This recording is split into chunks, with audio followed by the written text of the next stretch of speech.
For many women, the realization that they're about to become mothers, especially if the pregnancy is intended, is a great source of joy.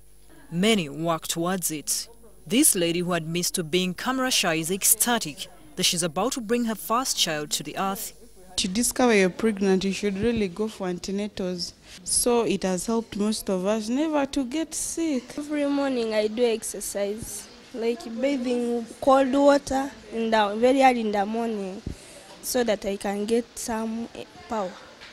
They're all prepared for delivery, and the lady in red has just a few hours left. I have the pain, but I can't stop smiling. Last year, one woman was in similar high spirits when she drove to a leading hospital in Kampala to deliver.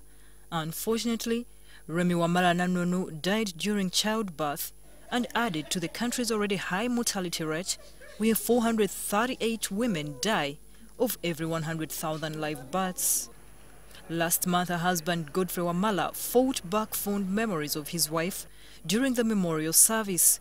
He's still gripped with sadness over a death he says could have been prevented. Because the baby was about to 4.5 kilograms, and my wife was over 90. There was no need to deliver normally. But the call was with the doctor, and she was made to push. A bad call that caused Remi's death. The baby was saved, but the distress caused some complications. Ironically, Remi, a senior employee of Parliament, was an advocate for better maternal and child health. She was attached to the Parliamentary Forum on Children. About 20 women died daily in Uganda due to pregnancy-related complications. Bleeding after delivery is the leading cause of death. We give fluids to these mothers, but you reach a certain extent where fluids cannot help. So if you don't have blood, then you are finished. It's therefore clear this country will not hit the UN Millennium Development Goal 5 of reducing maternal deaths.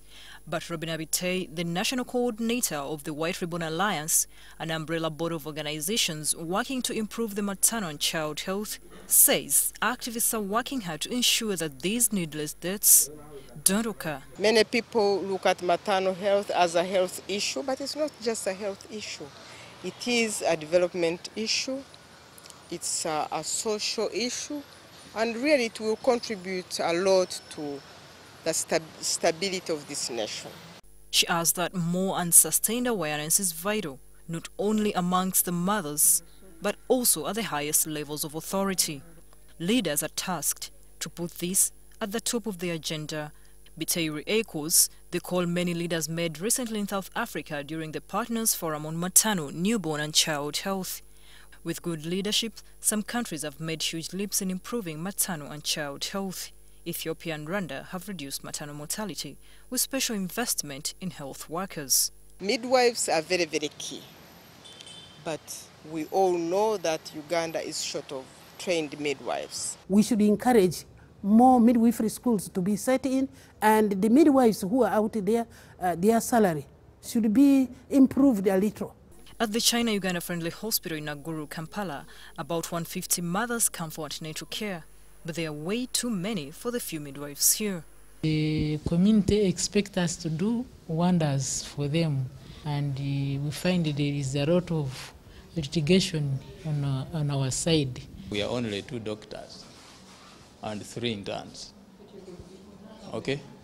We should be like at least 6 doctors in this department. Dennis Odwe, the Executive Director of the Action Group for Health, Human Rights and HIV/AIDS, AGA, says the government has not been allocating adequate resources. You find that a health facility in this country is given only 120,000 Uganda shillings for outreaches, and that cannot be enough.